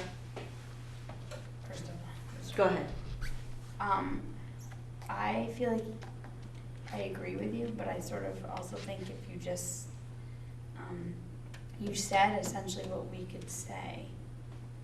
I would worry that you'd get people in and then you'd get there and there wouldn't be, if the purpose was for information, it wouldn't provide that. Yeah, we'd have to look at what we're looking for on the continuum. I understand that, yeah. Krista? I mean, I guess it, because Erin had mentioned before, like some of these articles really should get shared with people. So if what you're thinking is just starting to plant the heads up seeds for folks of what's going to ultimately come out in a budget, but is like the backdrop now, then I think it's a good idea. Maybe it doesn't even need to be an event. Maybe it's people taking being tasked with putting information out there in a succinct way. So there's not an expectation that we're going to deliver something really specific, but that we're making sure we're informing people, because that's part of the engagement, right? It's just like the heads up about things that are coming down the pike. And then maybe we don't need to try to get people to come to something like that, plus budget for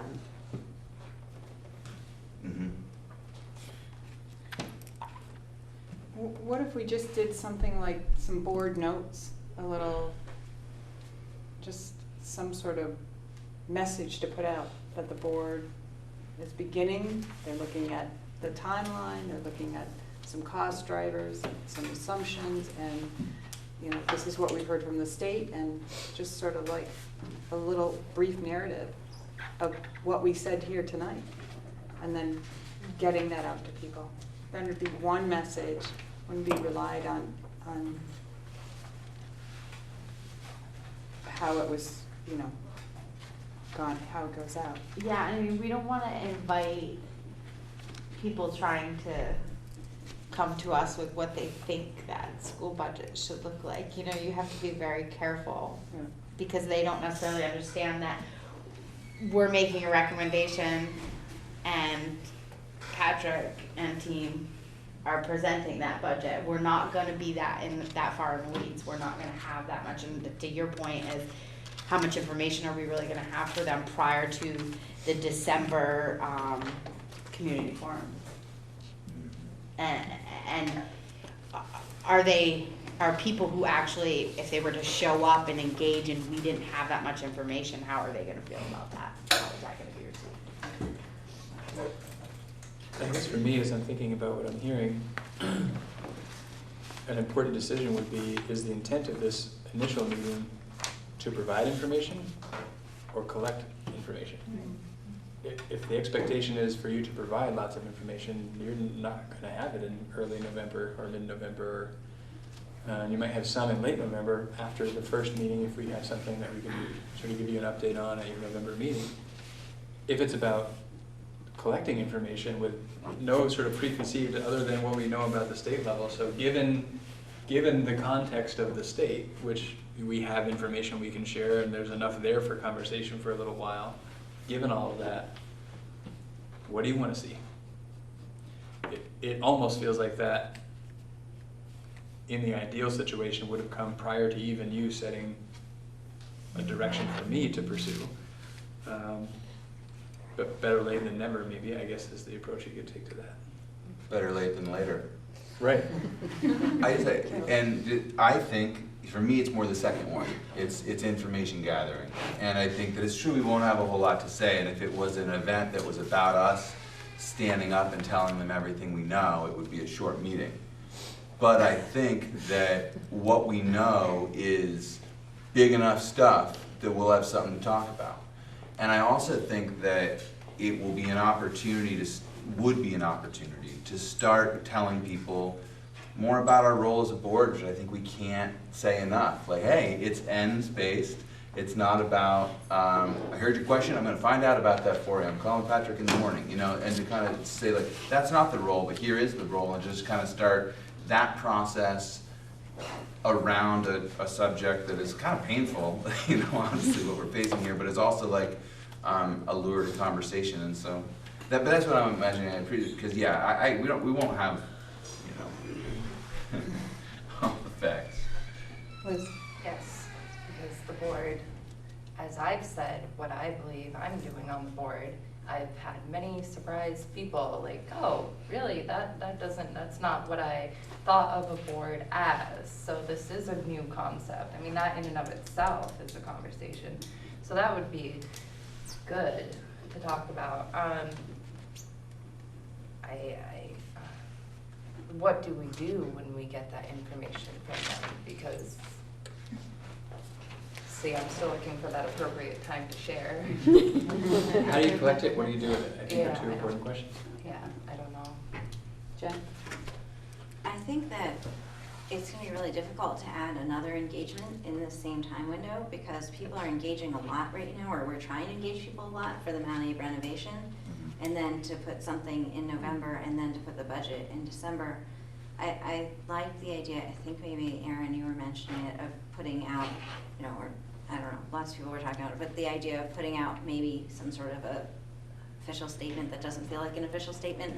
It could even have a link to a survey where you can just tell us your thoughts about the budget, you know, so that there's a mechanism where people can provide input, or it could invite them to contact your school board member. I don't know, get along that way, but you know, maybe we can just literally have a survey monkey with a comment box.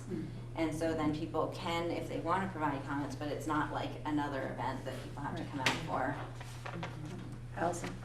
Is there some way to do a press release without Gan interviewing us? Like what you were just saying, Dawn, Yeah. and the way Caleb was describing it too. This is what we're looking at, these are some parameters, these are some drivers. Well, if you We're starting to work on it, where we don't end up with an article in the paper like Yeah. ACSD did about their budget. We're just letting people know, and we can put that out on Front Porch Forum and with maybe a survey link or something, but just something small. Well, if you want to inform, at the bottom of the example tool says fact sheets. So maybe the fact sheet is all we need. Infographic. Non-emotional fact sheet.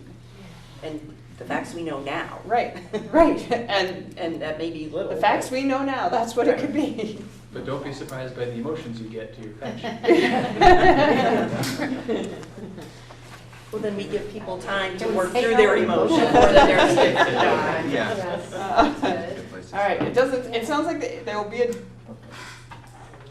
well, not really even a doodle poll. It sounds like we're gonna wait because of the scheduling as we work through things, and we're gonna meet in November, and that doesn't give us communication. And our subcommittee will have met again by then.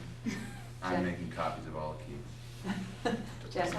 So I think maybe I wanna do what Patrick did before. So there's been a lot of ideas floating around out here, and it sounds like maybe some people think that the subcommittee related to community engagement should maybe do something about communicating about what's happened with the budget, but I'm that needs to be a lot more clear.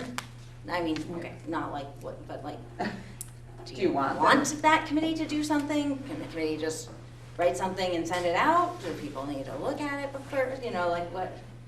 So that committee probably needs some more clear direction about what this board's expectations are following this conversation. Mm-hmm.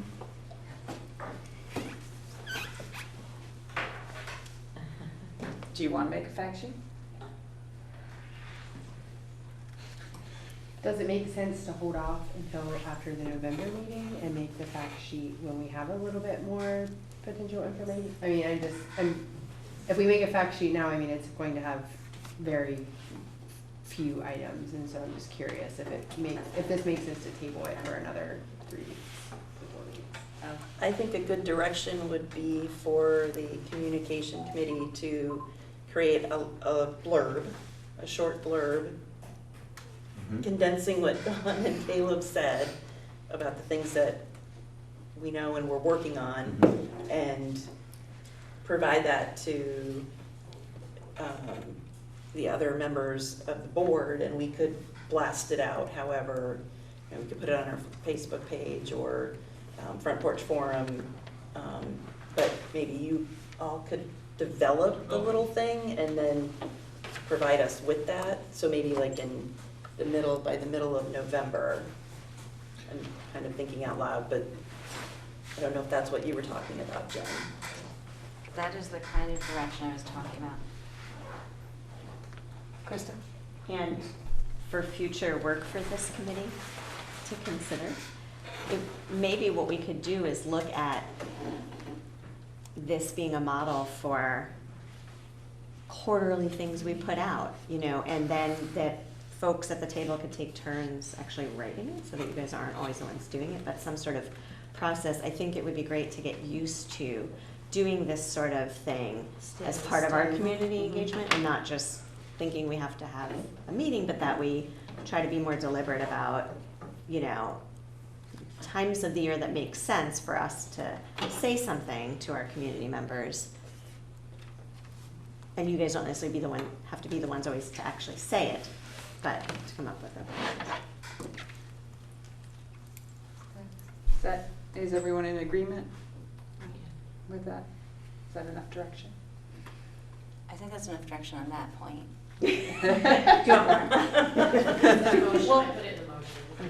It's not really a motion, it was just direction to fellow board members.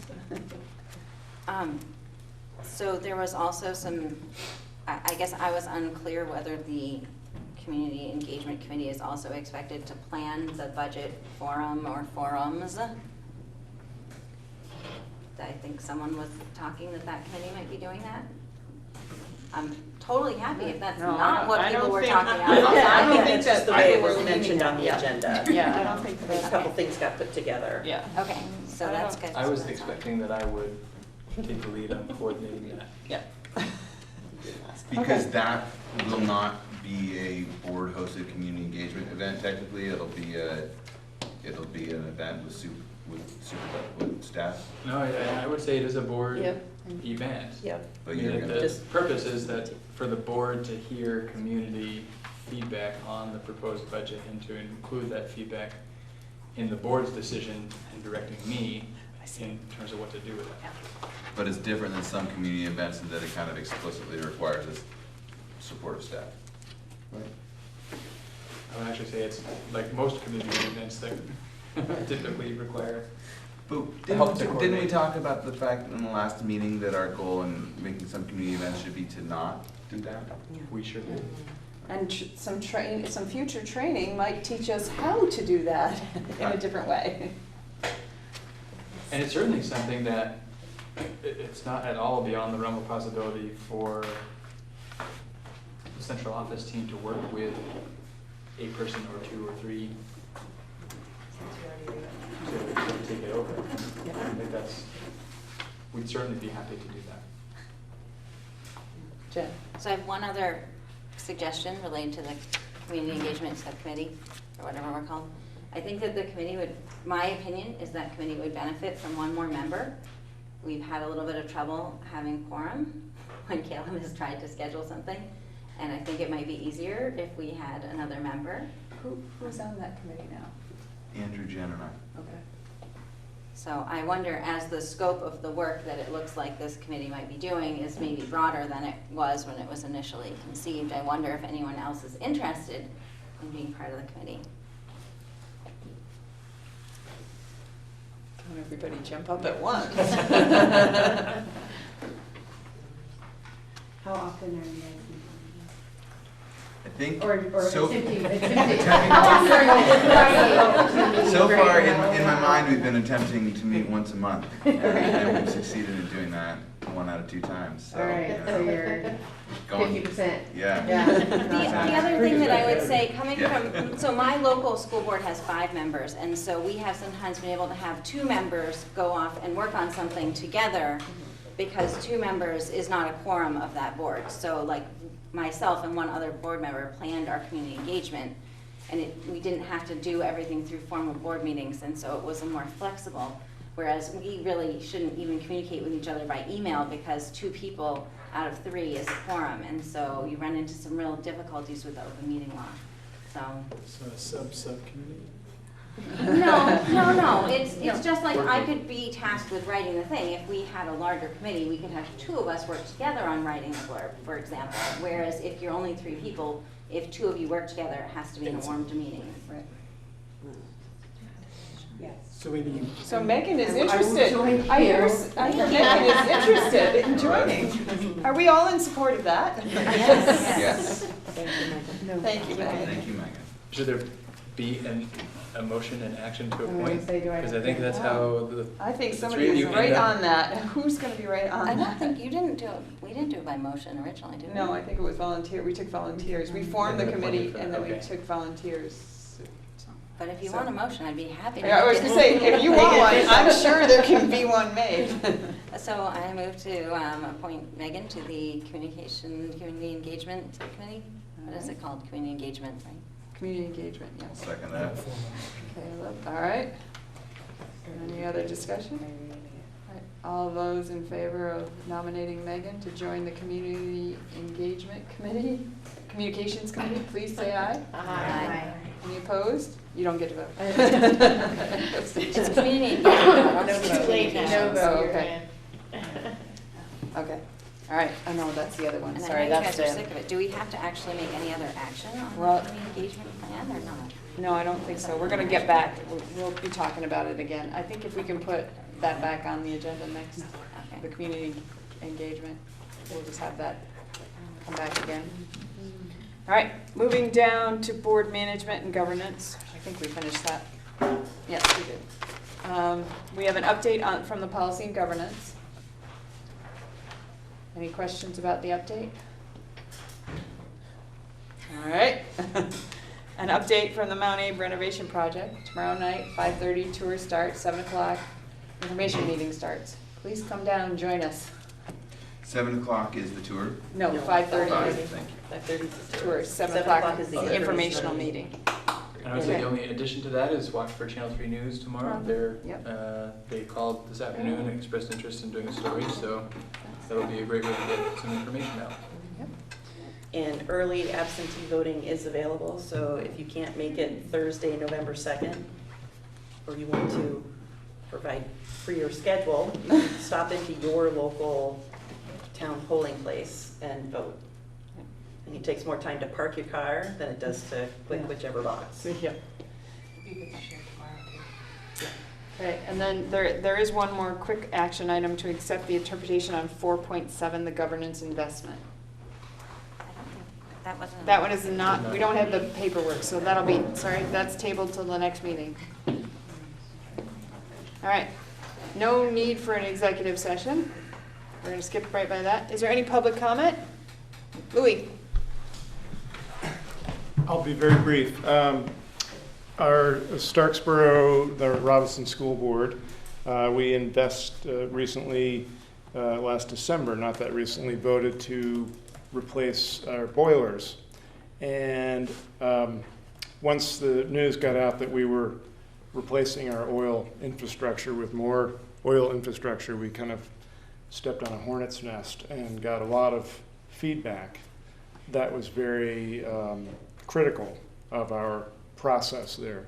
So I'd like the board's advice. I'm not sure how this would work, but there's interest in perhaps a subcommittee that would be district-wide, potentially, to be studying energy efficiency across the physical plant of the district.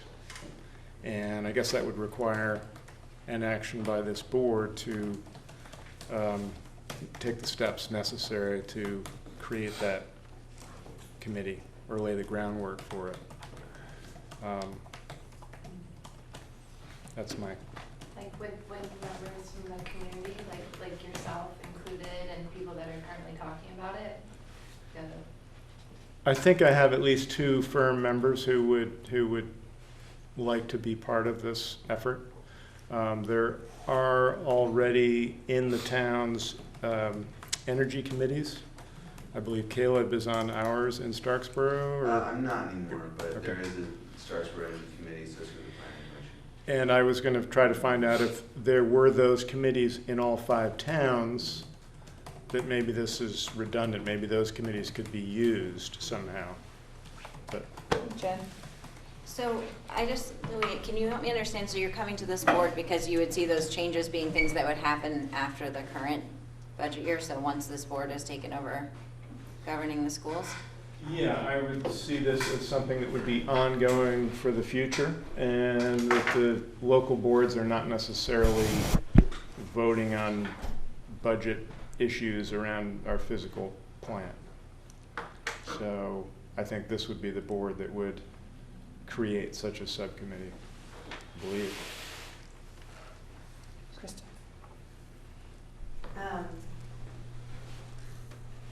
I wonder where in the policy governance framework we can put in a commitment, if we all agree upon that, to have, whether it's by a committee of this board or that we ask for consultation from local energy committees and/or experts in the community, to have embedded in our facilities management,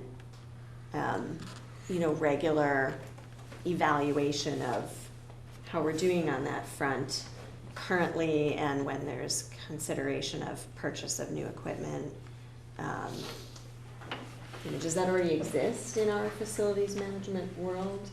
I wouldn't say there's anything formalized in terms Yeah. of process.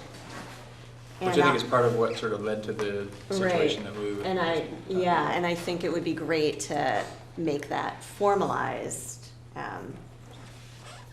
as a district, that we're, you know, if we all feel that that's an important commitment.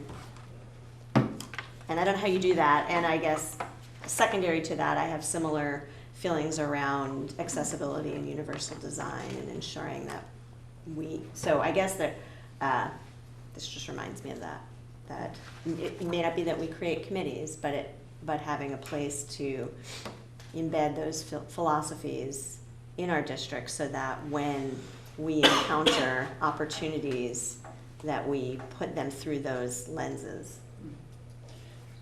So I'm thinking that just like any community member who came, that we wouldn't, you know, get too deep in the discussion, that Patrick and I need to have a discussion around the agenda and where things fits in, and because this is the first I've heard of it, so I don't know that we can say anything definitive tonight about it, but it's food for thought, and I think Patrick and I will need to talk about. I want a definitive answer. You know, how, if, when, what we could fit it in, but now it's out there, and so Patrick and I will talk about maybe a future agenda, or go from there. Okay. All right. Thank you. Thank you. Anyone else have any public comment? All right. Krista had just that we also include that, you also include that in your conversation with Patrick, what she was saying about universal accessibility, or how did you state that? Like, yeah, whatever I think that. I want to be cautious about how we say we're going to go at something. Right. When you think about means and ends, and so I think we'll have a discussion, and I don't want to cross the line and say, yes, we're going to definitely look at something if that's going to send us down into the means world. But And I think there's going to be a lot of different ways we could probably go on this, but I think what I'm hearing is, as we consider making changes, improvements to facilities, that some way or another we embed in our process routinely investigation of what's the best approach in terms of energy, what's the best approach in terms of accessibility, and perhaps also what's the best approach for something else. Like there may be some other things that we need to be mindful of that we're not listing right now. I'm not saying no or yes to it. I'm just saying let us have a conversation and figure out where it fits in our work, as opposed to Patrick's. You know, let us sort through it to plan. Does someone have up the meeting evaluation that they could go through that? Well, We're not doing the Survey Monkey, right? We're just doing this like regression thing? Yes, I think so. But while that's opening up, well, I just want to let board members know that this afternoon I received a note from Jody Bashand, and that effective immediately she's resigning from this board. There's too much going on right now, and she's not able to commit. So Louis ran out before I got a chance to tell him that we need the local board to appoint a representative from Starksboro. So I believe that in some fashion that I think that we will be getting that on the agenda. okay, yeah, because I already had somebody approach me, so there is somebody out there who's interested in joining this board. So, but we also need one from Mount Aid too, if you got a spare laying around, or, you know, a couple extras. Throw them our way. All right. So you want me to read the questions? Sure. Yep. How does it get captured? Does it get, it's not, it's there's just not in one? the PDF, it's Oh, not like a sorry. Survey Monkey. Oh, I thought that one was. Well, I didn't know if maybe Shauna was gonna write down what we said in Oh, response to it. Can that work that way? Could you do that, Shauna? Write it down. They'll ask a question.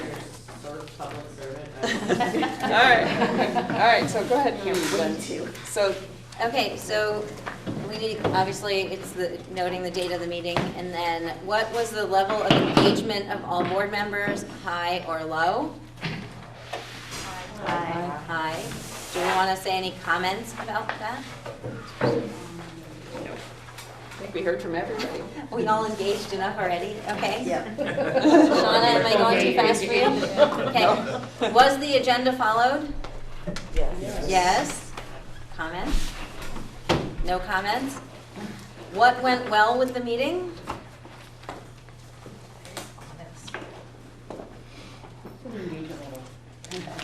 All right, did you hear that? Megan says the Sorry, engagement the level engagement went I well. forgot that she wasn't taking notes again. For Jeff, my voice. And what suggestions do you have for ways to improve future meetings? Sorry, I just have one. So I guess it would be great to know when we do get suggestions, not how we address them, or not that we want to address them now, but what is the process? So you mean in public So comment? for the future, yeah. Okay. So where does that go? And I have a suggestion, which I give every time, which is that it would be great if this meeting could start with sufficient time to allow us to finish our local meetings so that we're not late and missing half of things on either end. So that would be great when we have carousels. Yeah, it was a pretty meaty local agenda for 45 minutes. We weren't able to complete all of the things on our agenda during our hour that we spent on it. Thank you, Shauna. Yes. All right. So that brings us down to a motion to adjourn. I move to adjourn. Andrew? And Barry? All those in favor of adjourning at 9:19, please say aye. Aye. Any opposed? Any abstentions? Hey, I want you to know it's still 2 hours because we started at 7:18, so we still did it in 2 hours.